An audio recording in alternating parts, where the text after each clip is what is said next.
छपय। छपय के रचनाकार है नाभादास। नाभादास का जन्म 1570 में हुआ था। बढ़ते हैं हम इसके ऑब्जेक्टिव क्वेश्चन की ओर। भक्तमाल के रचयिता कौन है? भक्तमाल के रचयिता कौन है? ए में सूरदास, बी में नाभादास, सी में कबीरदास, डी में तुलसीदास। भक्तमाल के रचयिता कौन है?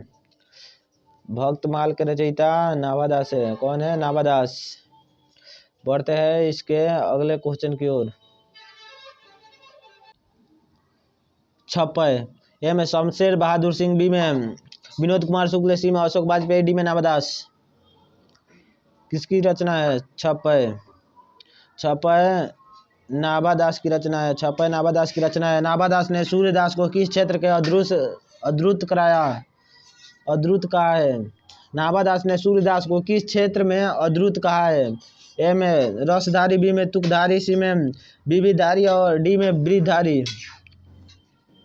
किस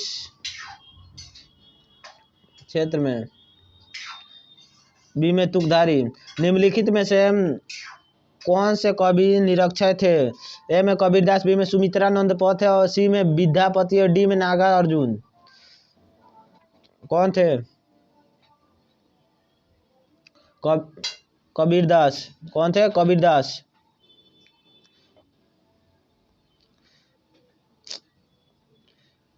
कम हियर माय डियर।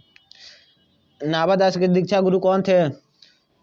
नाभादास के दीक्षा गुरु कौन थे? नाभादास के दीक्षा गुरु कौन थे? ए में नरहरि दास, बी में स्वामी अग्रदास, सी में वल्लभाचार्य और डी में रामानुजाचार्य। कौन थे? स्वामी अग्रदास। भक्ति विमुख जे धर्म सो सब अधर्म करी जाए। किसकी पंक्ति है? ए में सूरदास, बी में जयसी, सी में तुलसीदास, डी में नाभादास। किसकी पंक्ति है? नाभादास की। उक्ति चेज अनुप्रास वर्ण अतिथि अति भारी। किसकी पंक्ति है? उक्ति चेज अनुप्रास वर्ण अतिथि अति भारी। किसकी पंक्ति है? ए में तुलसीदास, बी में भूषण, सी में नाभादास, डी में सूरदास। किसकी पंक्ति है?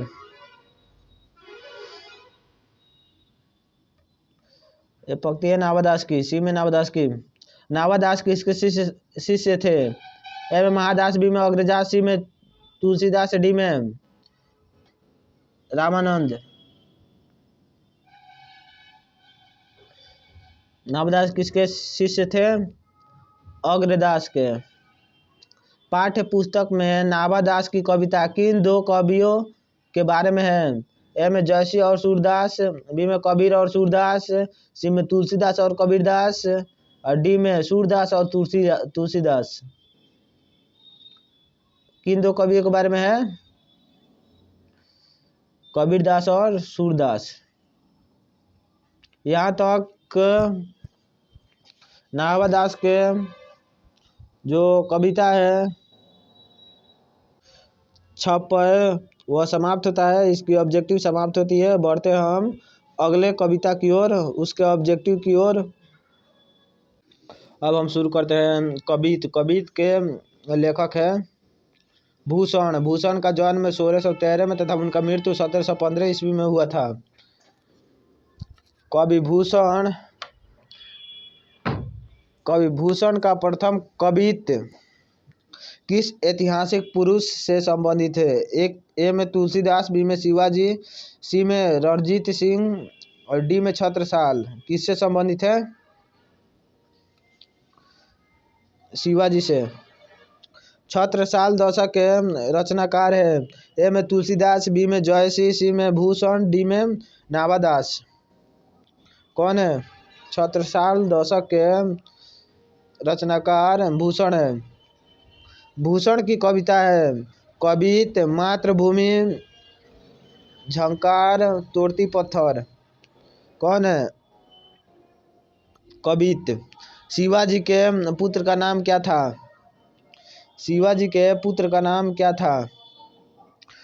ए में शेराजी, बी में बीरा जी, सी में साहू जी, डी में भानु जी। क्या था? शिवाजी के पुत्र का नाम साहू जी था, साहू जी। बढ़ते हैं अगले ऑब्जेक्टिव की ओर।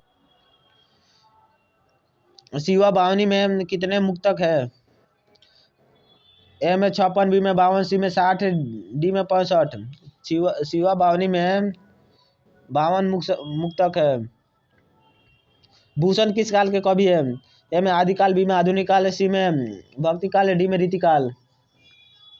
किस काल के कवि है? रीतिकाल। भूषण को भूषण की उपाधि किसने दी थी? ए में महाराजा छत्रसाल, बी में छत्रपति शिवाजी, सी में औरंगजेब और डी में सोलंकी राजा रुद्रशाह। सोलंकी राजा रुद्रशाह किसने दी थी? भूषण की उपाधि सोलंकी राजा रुद्रशाह ने दी थी। इंद्रजीवी जंब पर 52 जेव अम्ब पर किसकी पक्ति है? इंद्रजीवी जंब पर 52 जे अम्ब पर किसकी पक्ति है? ए में जयसिंह, बी में भूषण, सी में सूरदास और डी में नाभादास। किसकी पक्ति है? भूषण की। निक्षत म्यांते मयूखम परलव भानु कैसी किसकी पक्ति है? ए में जयसिंह, बी में नाभादास, सी में सूरदास, डी में भूषण। किसकी पक्ति है? यह भूषण की पक्ति है। किसकी पक्ति है? भूषण की। यहाँ तक कवित्व जो भूषण द्वारा लिखा गया है वह समाप्त होता है। बढ़ते हैं हम अगले कविता की ओर। अब हम शुरू करने वाले हैं तुमुल कोलाहल कलह। तुमुल कोलाहल कलह में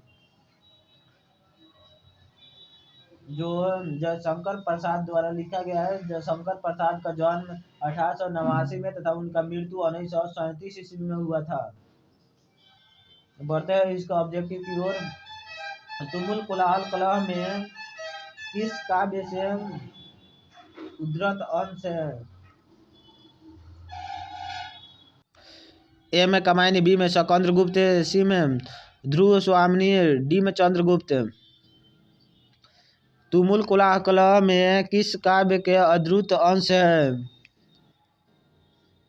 यह कामायनी का उद्धृत अंश है। कौन से कवि छायावादी नहीं है? ए में जयशंकर प्रसाद, बी में सूर्यकांत त्रिपाठी निराला, सी में सुमित्रानंद पथ और डी में रघुवीर सहाय। कौन से कवि छायावादी नहीं है? रघुवीर सहाय जो है छायावादी कवि नहीं है।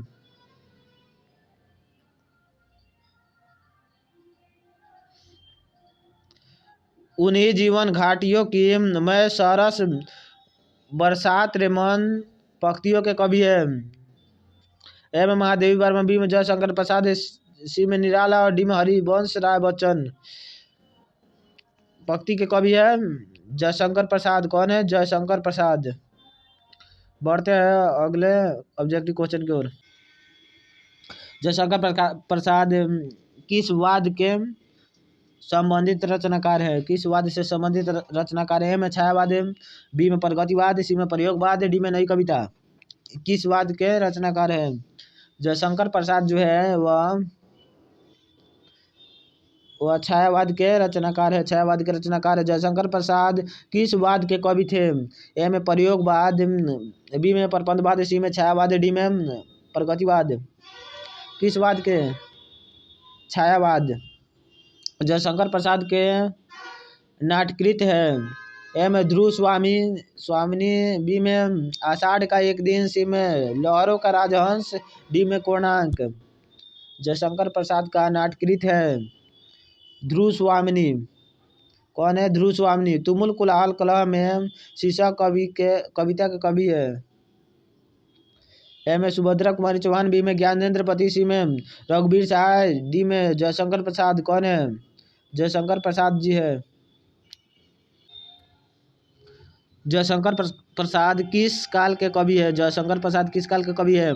ए में आदिकाल, बी में भक्ति काल, सी में रीतिकाल और डी में आधुनिक काल। किस काल के कवि है? आधुनिक काल। शेर सिंह का शस्त्र समरण नामक आख्यानक काव्य किसके द्वारा लिखा गया है? ए में सूर्यकांत त्रिपाठी निर्मला, बी में जयशंकर प्रसाद, सी में तुलसीदास और डी में रामधारी सिंह दिनकर। किसके द्वारा लिखा गया है? जयशंकर प्रसाद द्वारा। यहाँ तक हम लोग का जयशंकर प्रसाद द्वारा लिखित तुमुल कलह में चैप्टर समाप्त होता है। इसके संपूर्ण ऑब्जेक्टिव समाप्त होती है। आपको वीडियो पसंद आई हुई तो वीडियो को लाइक कीजिए, सब्सक्राइब कीजिए, शेयर कीजिए, ताकि आप लोगों को इस वीडियो से हेल्प मिल सके और आप लोग हिंदी में अच्छे से अच्छे अंक को हासिल कर सके। हम चैप्टर बाई ऑब्जेक्टिव करा रहे हैं। इससे पहले भी हम पूरे गद्य का ऑब्जेक्टिव हो चुका है, आप जाकर देख सकते हैं। All the best. आप अपना तैयारी करते रहिए, सब विषयों को तैयारी करते रहिए। अब एग्ज़ाम का मात्र 1 महीना और टाइम है। मिलते हैं अगले क्लास में, तब तक के लिए धन्यवाद। जय हिंद।